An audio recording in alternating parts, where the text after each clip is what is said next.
On this episode, cognitive dissonance and what it means for water-sensitive urban design.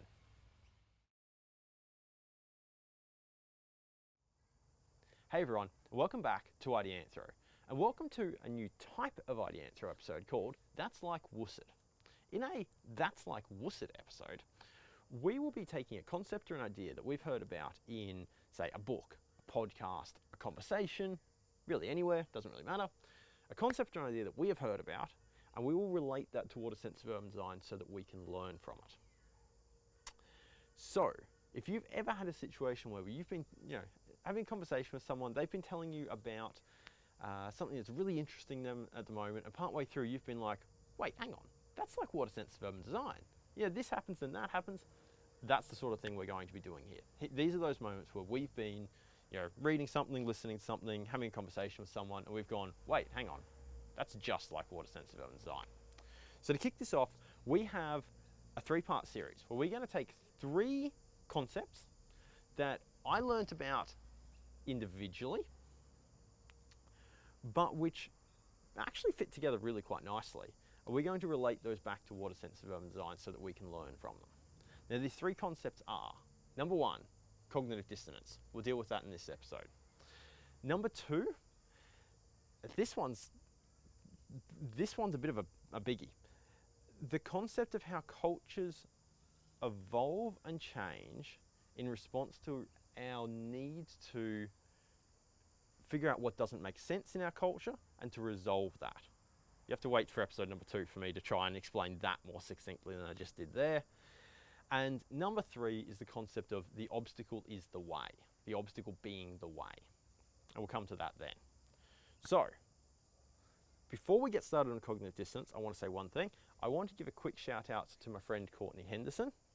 Courtney doesn't know this, but based off a conversation last week, he has inspired me to actually sit down and make these episodes. We're having a great conversation. During that conversation, I mentioned that I had this idea for these types of episodes, and based on what we talked about next, it actually got me into gear, got me to sit down and to make these. So thank you, Courtney, for that conversation and for inspiring this. Sweet, let's get into it. So, this episode, cognitive dissonance. I didn't first come across this term this way, but where I got to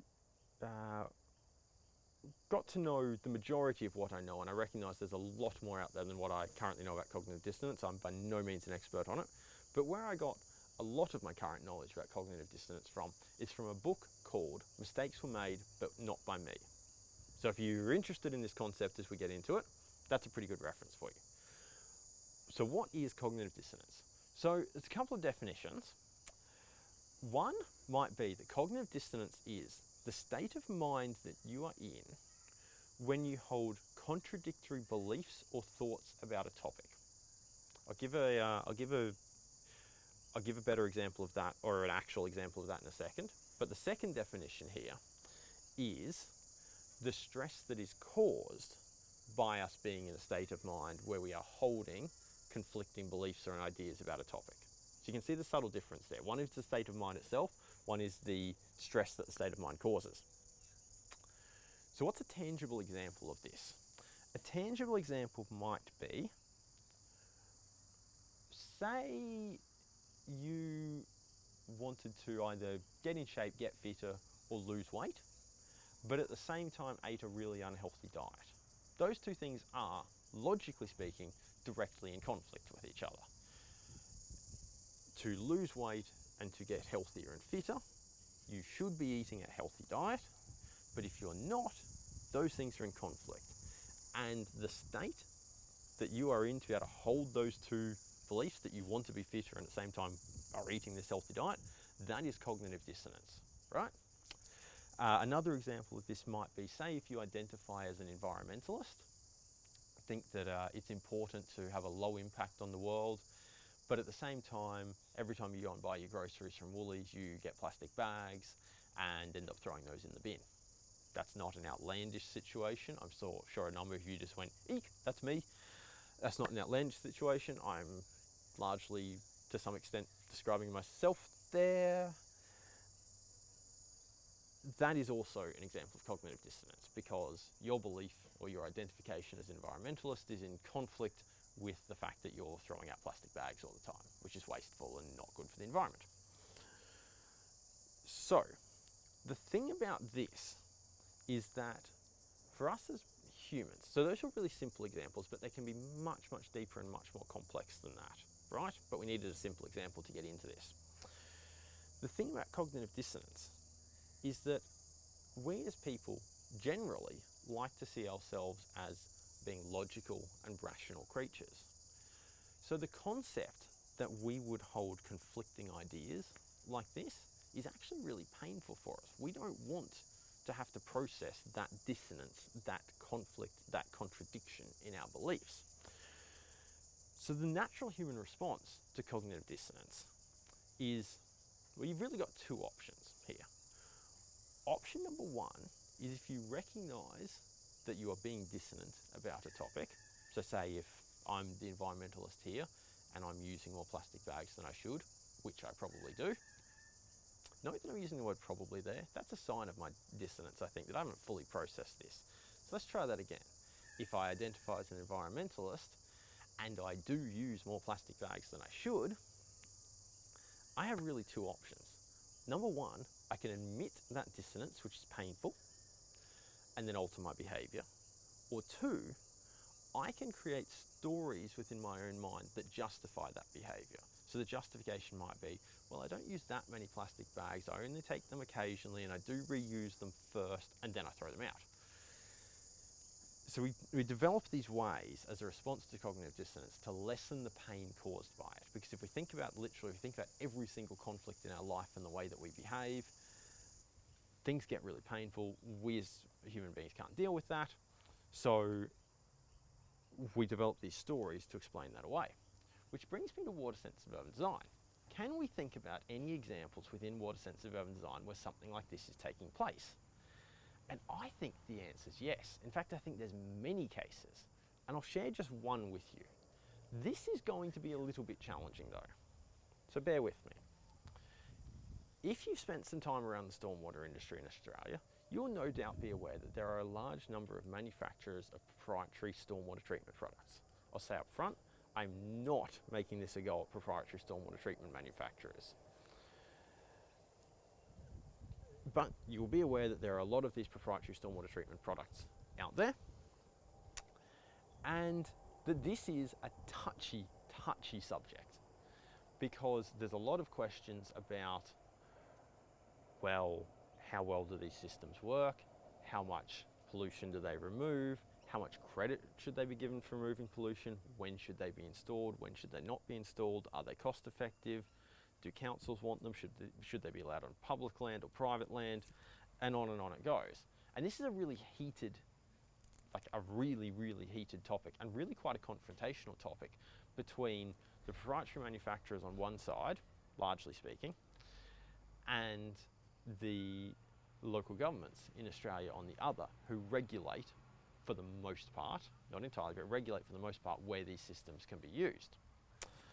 And there's a really funny scenario going on, that if you sit down and have a conversation with, say, someone from local government about how their relationship with proprietary treatment manufacturers plays out, you'll hear one side of the story.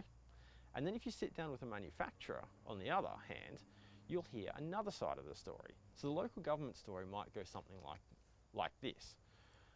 Well, yeah, we get that there's these proprietary treatment products out there. We're not really sure how well they perform. We've asked them to do testing, but their testing's not really up to scratch. So we have to keep asking them to go back and do more and more of it.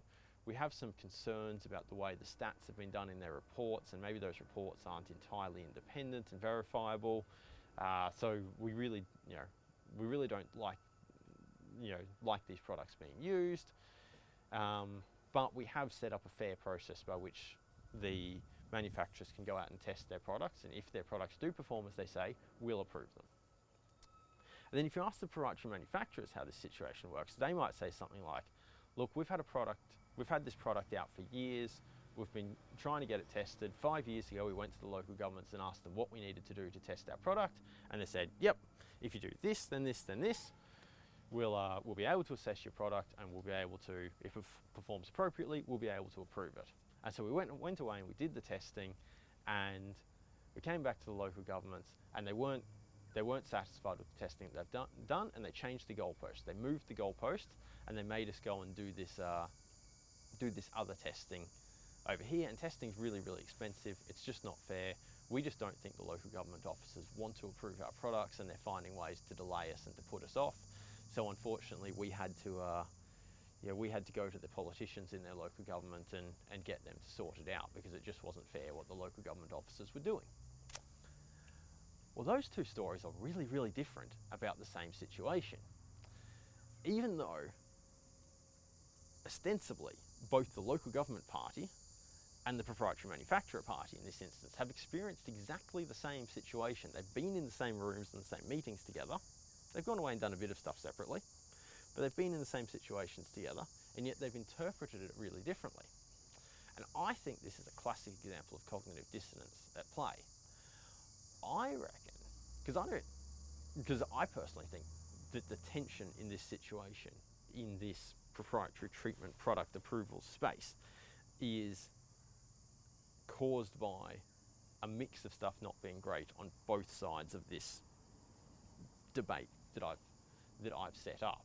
And I can personally attest to having been involved in that, and how awkward it can be from my time at local government. So when I used to work in local government, I definitely used to get approached by proprietary manufacturers, and I definitely wished they wouldn't do it, because it wasn't a part of the job that there was something about it that made me uncomfortable, and it's really awkward to admit that in hindsight. But my personal experience, when I sit down and I really think about this, says, oh, I don't think I was judging this stuff impartially. So, what's at play here? I think cognitive dissonance is at play here. I think that if we could go back in time and be a fly on the wall in the first meetings between proprietary device manufacturers and local governments, we'd have actually seen that there wasn't anywhere near the conflict that there currently is. But I think that over time, for whatever reason, stuff hasn't quite gone right, and both parties, because they haven't been satisfied with what's been going on but haven't been able to get totally their own way here, have started to do stuff that they're not entirely comfortable to admit here. Because if you looked at it logically, it would probably be dissonant with how we see ourselves. So the local government might see itself as the protector of the environment, the protector of the people, the fair arbitrator in these causes, but they might at times have asked the proprietary manufacturers to do things that weren't fair, that maybe asked them to go back and do more testing where they previously had said they hadn't. And equally, the proprietary device manufacturers